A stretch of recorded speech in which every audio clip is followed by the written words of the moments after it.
Chapter 25. Dr. Seward's Diary.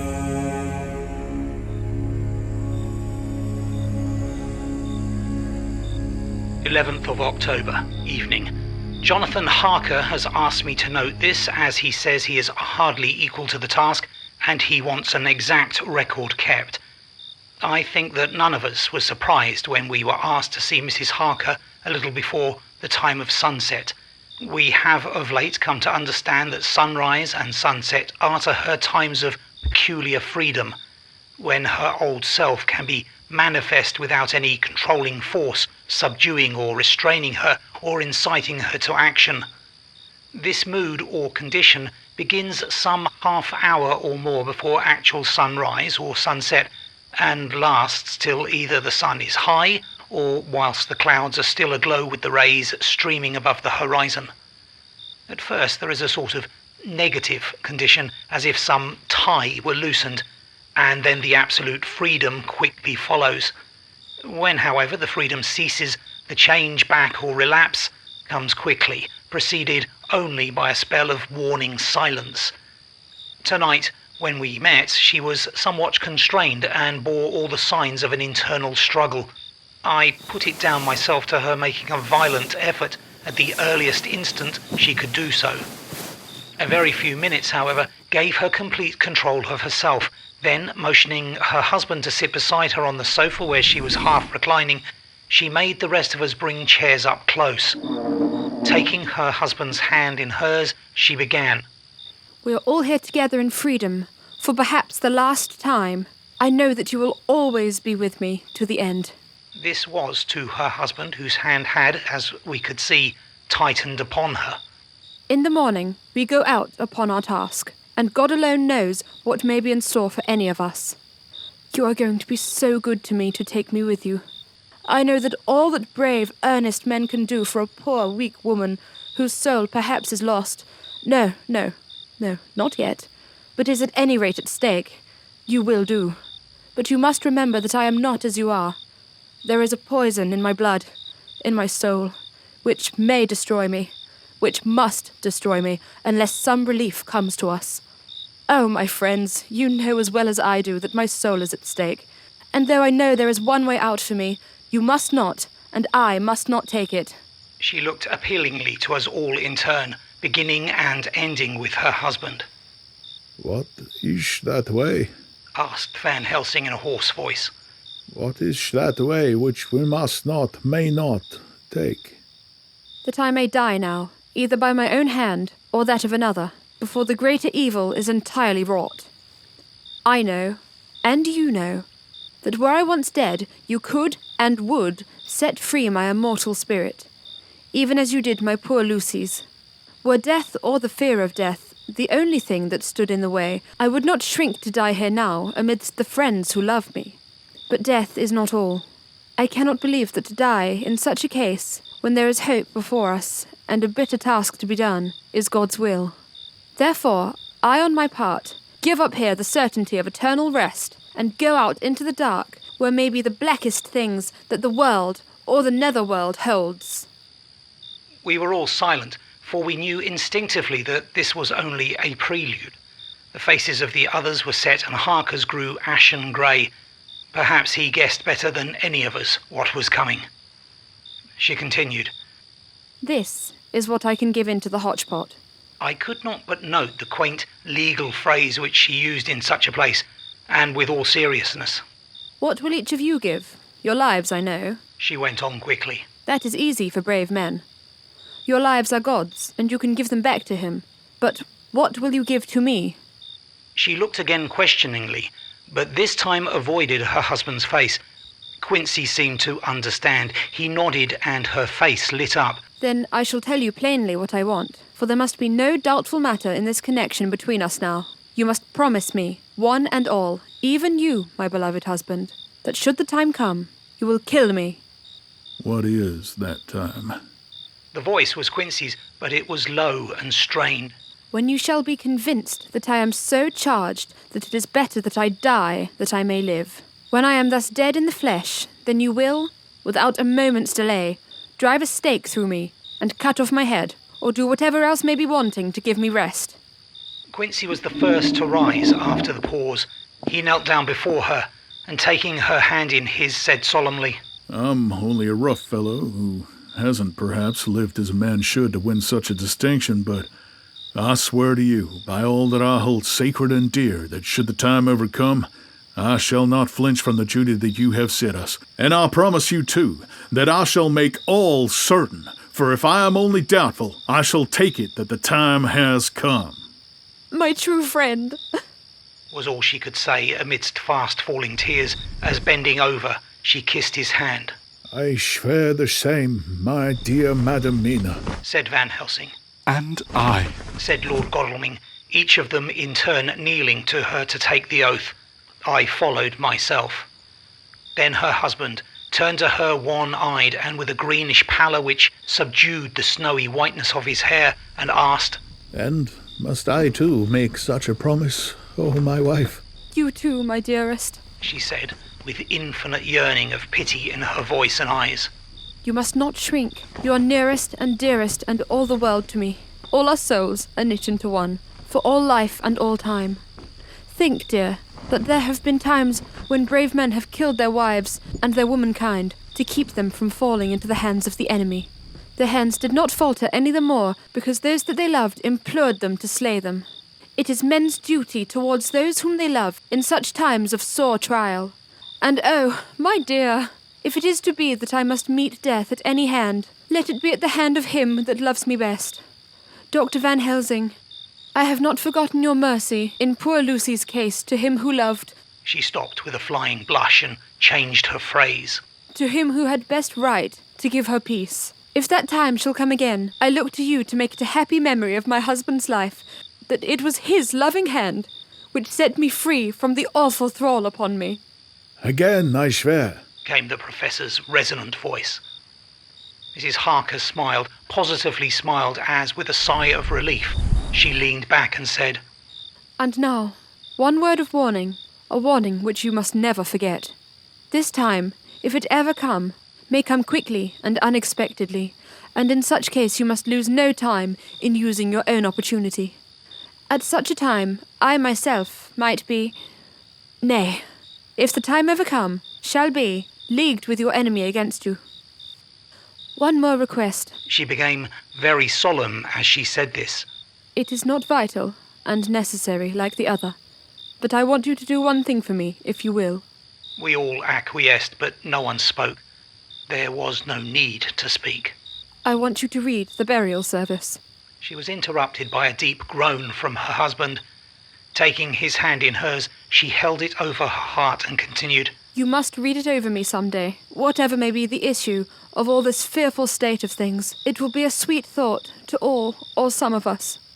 You, my dearest, will I hope read it, for then it will be in your voice, in my memory forever, come what may. But, oh, my dear one, he pleaded. Death is afar off from you. Nay, she said, holding up a warning hand. I am deeper in death at this moment than if the weight of an earthly grave lay upon me. Oh, my wife, must I read it? He said before he began. It would comfort me, my husband, was all she said, and he began to read when she had got the book ready. How could anyone tell of that strange scene, its solemnity, its gloom, its sadness, its horror, and with all its sweetness? Even a skeptic who can see nothing but a travesty of bitter truth in anything holy or emotional would have been melted to the heart had he seen that little group of loving and devoted friends kneeling round that stricken and sorrowing lady, or heard the tender passion of her husband's voice as in tones so broken and emotional that often he had to pause. He read the simple and beautiful service from the burial of the dead. I cannot go on. Words and voices fail me. She was right in her instinct. Strange as it was, bizarre as it may hereafter seem even to us who felt its potent influence at the time, it comforted us much, and the silence which showed Mrs. Harker's coming relapse from freedom of soul did not seem so full of despair to any of us as we had dreaded. Jonathan Harker's journal. 15th October, Varna. We left Charing Cross on the morning of the 12th, got to Paris the same night, and took the places secured for us in the Orient Express. We travelled night and day, arriving here at about 5 o'clock. Lord Godalming went to the consulate to see if any telegram had arrived for him, while the rest of us came on to this hotel, the Odysseus. The journey may have had incidents. I was, however, too eager to get on to care for them. Until the Tsarina Catherine comes into port, there will be no interest for me in anything in the wide world. Thank God Mina is well and looks to be getting stronger. Her colour is coming back. She sleeps a great deal. Throughout the journey she slept nearly all the time. Before sunrise and sunset, however, she is very wakeful and alert, and it has become a habit for Van Helsing to hypnotize her at such times.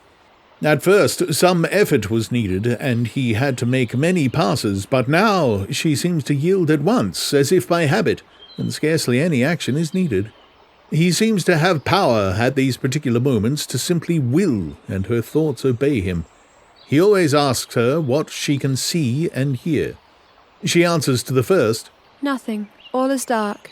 And to the second, I can hear the waves lapping against the ship, and the water rushing by. Canvas and cordage strain, and masts and yards creak.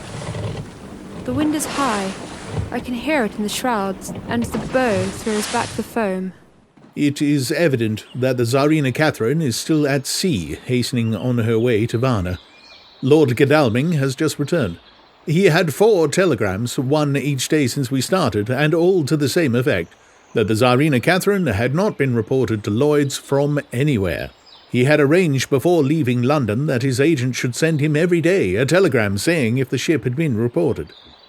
He was to have a message even if she were not reported, so that he might be sure that there was a watch being kept at the other end of the wire. We had dinner and went to bed early. Tomorrow we are to see the Vice-Consul and to arrange, if we can, about getting on board the ship as soon as she arrives. Van Helsing says that our chance will be to get on the boat between sunrise and sunset. The Count, even if he takes the form of a bat, cannot cross the running water of his own volition, and so cannot leave the ship. As he dare not change to man's form without suspicion, which he evidently wishes to avoid, he must remain in the box. If then we can come on board after sunrise, he is at our mercy, for we can open the box and make sure of him as we did poor Lucy before he wakes. What mercy he shall get from us all will not count for much. We think that we shall not have much trouble with officials or the seamen, thank God. This is the country where bribery can do anything, and we are well supplied with money. We have only to make sure that the ship cannot come into port between sunset and sunrise without our being warned, and we shall be safe. Judge Moneybag will settle this case, I think. 16th October. Mina's report still the same. Lapping waves and rushing water, darkness and favouring winds. We are evidently in good time, and when we hear of the Tsarina Catherine, we shall be ready. As she must pass the Dardanelles, we are sure to have some report. 17th October. Everything is pretty well fixed now, I think, to welcome the Count on his return from his tour. Godalming told the shippers that he fancied that the box sent aboard might contain something stolen from a friend of his, and got a half-consent that he might open it at his own risk. The owner gave him a paper telling the captain to give him every facility in doing whatever he chose on board the ship, and also a similar authorization to his agent at Varna. We have seen the agent, who was much impressed with Godalming's kindly manner to him, and we are all satisfied that whatever he can do to aid our wishes will be done. We have already arranged what to do in case we get the box open. If the Count is there, Van Helsing and Seward will cut off his head at once and drive a stake through his heart. Morris and Godalming and I shall prevent interference, even if we have to use the arms which we shall have ready. The professor says that if we can so treat the Count's body, it will soon after fall into dust. In such case, there would be no evidence against us in case any suspicion of murder were aroused. But, even if it were not, we should stand or fall by our act, and perhaps some day this very script may be evidence to come between some of us and a rope. For myself, I should take the chance only too thankfully if it were to come. We mean to leave no stone unturned to carry out our intent. We have arranged with certain officials that the instant the Tsarina Catherine is seen, we are to be informed by a special messenger. 24th October. A whole week of waiting. Daily telegrams to Godalming, but only the same story, not yet reported. Mina's mornings and evening hypnotic answer is unvaried, lapping waves, rushing water, and creaking masts. Telegram, October 24th, Rufus Smith, Lloyd's, London, to Lord Godalming, care of H.B.M. Vice-Consul, Varna. 24th October, Tsarina Catherine reported this morning from Dardanelles. Dr. Seward's diary. 25th of October. How I miss my phonograph. To write a diary with a pen is irksome to me. But Van Helsing says I must. We were all wild with excitement yesterday when Godalming got his telegram from Lloyd's. I now know what men feel in battle when the call to action is heard. Mrs. Harker, alone of our party, did not show any signs of emotion. After all, it is not strange that she did not, for we took special care not to let her know anything about it, and we all tried not to show any excitement when we were in her presence. In old days she would, I am sure, have noticed, no matter how we might have tried to conceal it. But in this way, she is greatly changed during the past 3 weeks. The lethargy grows upon her, and though she seems strong and well and is getting back some of her colour, Van Helsing and I are not satisfied. We talk of her often. We have not, however, said a word to the others. It would break poor Harker's heart, certainly his nerve, if he knew that we had even a suspicion on the subject. Van Helsing examines, he tells me, her teeth very carefully whilst she is in the hypnotic condition, for he says that so long as they do not begin to sharpen, there is no active danger of change in her. If this change should come, it would be necessary to take steps. We both know what those steps would have to be, though we do not mention our thoughts to each other. We should neither of us shrink from the task, awful though it be to contemplate. Euthanasia is an excellent and a comforting word. I am grateful to whoever invented it. It is only about 24 hours' sail from the Dardanelles to here, at the rate the Tsarina Catherine has come from London. She should therefore arrive sometime in the morning, but as she cannot possibly get in before noon, we are all about to retire early. We shall get up at 1 o'clock so as to be ready. 25th of October, noon. No news yet of the ship's arrival. Mrs. Harker's hypnotic report this morning was the same as usual, so it is possible that we may get news at any moment. We men are all in a fever of excitement except Harker, who is calm. His hands are as cold as ice, and an hour ago I found him whetting the edge of the great Gurkha knife, which he now always carries with him. It will be a bad lookout for the Count if the edge of that kukri ever touches his throat, driven by that stern, ice-cold hand. Van Helsing and I were a little alarmed about Mrs. Harker today. About noon, she got into a sort of lethargy, which we did not like. Although we kept silence to the others, we were neither of us happy about it. She had been restless all the morning, so that we were at first glad to know that she was sleeping. When, however, her husband mentioned casually that she was sleeping so soundly that he could not wake her, we went to her room to see for ourselves. She was breathing naturally and looked so well and peaceful that we agreed that the sleep was better for her than anything else. Poor girl. She has so much to forget that it is no wonder that sleep, if it brings oblivion to her, does her good. Later, our opinion was justified, for when, after a refreshing sleep of some hours, she woke up, she seemed brighter and better than she had been for days. At sunset, she made the usual hypnotic report. Wherever he may be in the Black Sea, the Count is hurrying to his destination. To his doom, I trust. 26th of October. Another day and no tidings of the Tsarina Catherine. She ought to be here by now. That she is still journeying somewhat is apparent, for Mrs. Harker's hypnotic report at sunrise was still the same. It is possible that the vessel may be lying by, at times, for fog. Some of the steamers which came in last evening reported patches of fog both to the north and south of the port. We must continue our watching, as the ship may now be signalled at any moment. 27th of October, noon. Most strange. No news yet of the ship we wait for. Mrs. Harker reported last night and this morning as usual. Lapping waves and rushing water. Though she added that. The waves were very faint. The telegrams from London have been the same. No further report. Van Helsing is terribly anxious and told me just now that he fears the Count is escaping us. He added significantly, I did not like that lethargy of Madame Mina's. Shores and memories can do strange things during trance. I was about to ask him more, but Harker just then came in and he held up a warning hand. We must try tonight at sunset to make her speak more fully when in her hypnotic state. 28th October. Telegram. Rufus Smith, London, to Lord Godalming, care of HBM, Vice-Consul, Varna. 28th October, Tsarina Catherine reported entering Galatz at 1 o'clock today. Dr. Seward's diary.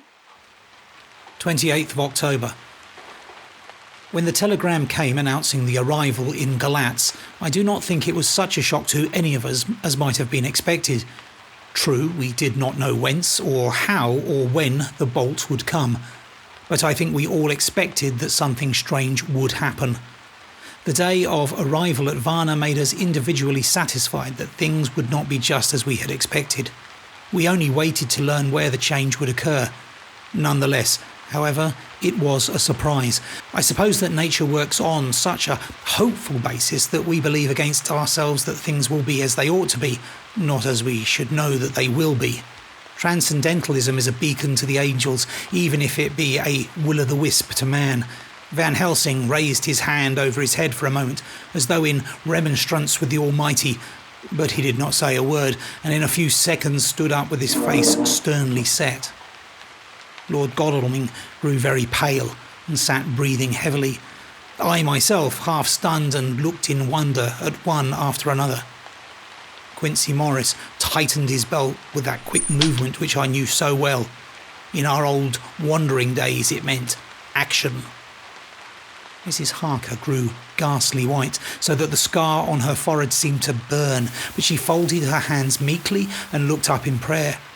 Harker smiled, actually smiled, the dark, bitter smile of one who is without hope, but at the same time his action belied his words, for his hands instinctively sought the hilt of the great kukri knife and rested there. When does the next train start for Galatz? Said Van Helsing to us generally. At 6:30 tomorrow morning. We all started, for the answer came from Mrs. Harker. How on earth do you know? Said Art. You forget, or perhaps you do not know, though Jonathan does, and so does Dr. Van Helsing, that I am the train fiend. At home, in Exeter, I always used to make up the timetables, so as to be helpful to my husband. I found it so useful sometimes that I always make a study of the timetables now. I knew that if anything were to take us to Castle Dracula, we should go by Galatz, or at any rate through Bucharest, so I learned the times very carefully. Unhappily, there are not many to learn, as the only train tomorrow leaves as I say. Wonderful woman, murmured the professor. Can't we get a special? Asked Lord Godalming. Van Helsing shook his head. I fear not. This land is very different from yours or mine. Even if we did have a special, it would probably not arrive as soon as our regular train.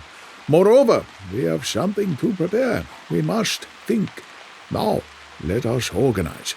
You, friend Arthur, go to the train and get the tickets and arrange, and all be ready for us to go in the morning. Do you, friend Jonathan, go to the agent of the ship and get from him letters to the agent in Galatz with authority to make a search of the ship just as it was here. Quincy Morris, you see the vice-consul, get his aid with his fellow in Galatz and all he can do to make our way smooth, so that no times be lost when over the Danube. Yon will stay with Madam Mina and me, and we shall consult. For so, if time be long, you may be delayed, and it will not matter when the sun sets, since I am here with Madam to make report. And I? Said Mrs. Harker, brightly, and more like her old self than she had been for many a long day. Shall try to be of use in all ways, and shall think and write for you as I used to do. Something is shifting from me in some strange way, and I feel freer than I have been of late. The three younger men looked happier at the moment as they seemed to realise the significance of her words, but Van Helsing and I, turning to each other, met each grave and troubled glance. We said nothing at the time, however. When the three men had gone out to their tasks, Van Helsing asked Mrs. Harker to look up the copy of the diaries and find him the part of Harker's journal at the castle. She went away to get it. When the door was shut upon her, he said to me, We mean the same. Speak out. Here is some change. It is a hope that makes me sick, for it may deceive us. Quite so. Do you know why I asked her to get the manuscript? No, said I, unless it was to get an opportunity of seeing me alone. You are in part right, friend Yon, but only in part. I want to tell you something, and oh, my friend, I am taking a terrible risk, but I believe it is right. In the moment when Madam Mina said those words that arrest both our understanding, an inspiration came to me. In the trance of 3 days ago, the Count sent her his spirit to read her mind, or more like, he took her to see him in his earth box in the ship with water rushing just as it go free at rise and set of sun. He learned then that we are here, for she have more to tell in her open life with eyes to see and ears to hear than he, shut as he is in his coffin box. Now, he make his most effort to escape us. At present, he want her not. He is sure, with his so great knowledge, that she will come at his call, but he cut her off, take her as she can do, out of his own power, so that she come not to him. Ah, there, I have hope that our man-brains that have been of man so long, and that have not lost the grace of God, will come higher than his child-brain that lie in his tomb for centuries, that grow not yet to our stature, that do only work selfish and therefore small. Here comes Madam Mina, not a word to her of her trance. She knows it not, and it would overwhelm her and make despair just when we want all her hope, all her courage, when most we want all her great brain, which is trained like a man's brain, but is of sweet woman, and have a special power which the Count give her, and which he may not take away altogether, though he think not so. Hush, let me speak, and you shall learn. Oh, Yon, my friend, we are in awful straits. I fear, as I never feared before, we can only trust the good God. Silence! Here she comes. I thought that the professor was going to break down and have hysterics, just as he had when Lucy died, but with a great effort he controlled himself and was at perfect nervous poise when Mrs. Harker tripped into the room, bright and happy-looking and, in the doing of work, seemingly forgetful of her misery. As she came in, she handed a number of sheets of typewriting to Van Helsing. He looked over them gravely, his face brightening up as he read. Then, holding the pages between his finger and thumb, he said, Friend Yon, to you with so much experience already, and you too, dear Madam Mina, that are young, here is a lesson. Do not fear ever to think.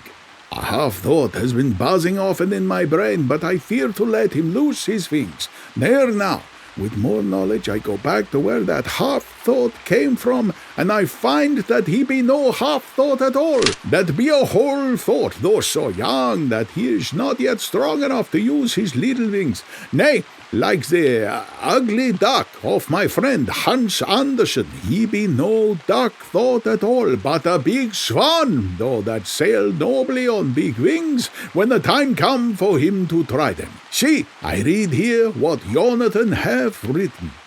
That other of his race, who, in a later age, again and again brought his forces over the great river into Turkey land, who, when he was beaten back, came again and again and again, though he had to come alone from the bloody field where his troops were being slaughtered, since he knew that he alone could ultimately triumph.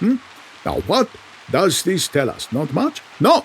The Count's child thought see nothing, therefore he speaks so free. Your man thought she nothing, my man thought she nothing, till just now. No, but there comes another word from someone who speak without thought, because she too knows not what it means, what it might mean, just as there are elements which rest, yet when in nature's course they move on their way, and they touch, and the poof, and there comes a flash of light, heaven-wide, that blind and kill and destroy some, but that show up all earth below for leagues and leagues. Is it not so? Well, I shall explain.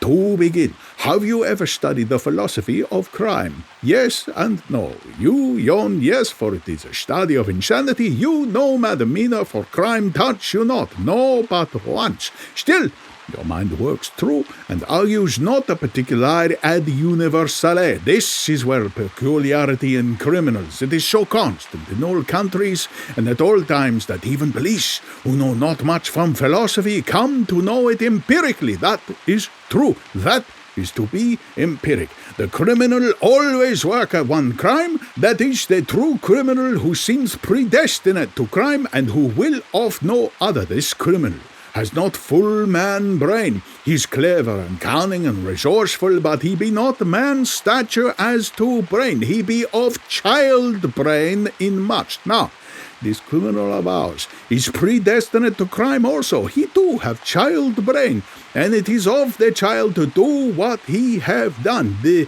little bird, the little fish, the little animal learn not by principle, but empirically. And when he learn to do, then there is to him the ground to start from to do more. Dos po sto, said Archimedes. Give me a fulcrum, and I shall move the world. To do once is the fulcrum whereby child brain become man brain, and until he have the purpose to do more, he continue to do the same again every time, just as he have done before. Ah, my dear, I see that your eyes are opened, and that to you the lightning flash show all the leagues. For Mrs. Harker began to clap her hands and her eyes sparkled. He went on. Now you shall speak. Tell us two dry men of science what you see with those so bright eyes. He took her hand and held it whilst he spoke. His finger and thumb closed on her pulses, I thought instinctively and unconsciously as she spoke. The Count is a criminal, and of criminal type. Nordau and Lombroso would so classify him, and qua criminal he is, of an imperfectly formed mind. Thus, in a difficulty, he has to seek resource in habit. His past is a clue, and the one page of it that we know, and that from his own lips, tells that once before, when in what Mr. Morris would call a tight place, he went back to his own country from the land he had tried to invade, and thence, without losing purpose, prepared himself for a new effort. He came again better equipped for his work, and won. So, he came to London to invade a new land. He was beaten, and when all hope of success was lost, and his existence in danger, he fled back over the sea to his home, just as formerly he had fled back over the Danube from Turkeyland. Good, oh, you so clever lady, said Van Helsing enthusiastically as he stooped and kissed her hand. A moment later he said to me as calmly as though we had been having a sick-room consultation. 72 only, and in all this excitement I have hope. Turning to her again, he said with keen expectation, But go on, there is more to tell if you would. Be not afraid, Jon and I know. I do in any case, and shall tell you if you are right. Speak without fear. I will try to, but you will forgive me if I seem too egotistical. Nay, fear not. You must be egotist, for it is of you that we think. Then, as he is criminal, he is selfish. And as his intellect is small, and his action is based on selfishness, he confines himself to one purpose. That purpose is remorseless. As he fled back over the Danube, leaving his forces to be cut to pieces, so now he is intent on being safe, careless of all. So his own selfishness frees my soul somewhat from the terrible power which he acquired over me on that dreadful night. I felt it. Oh, I felt it. Thank God for his great mercy. My soul is freer than it has been since that awful hour, and all that haunts me is a fear lest in some trance or dream he may have used my knowledge for his ends. The professor stood up.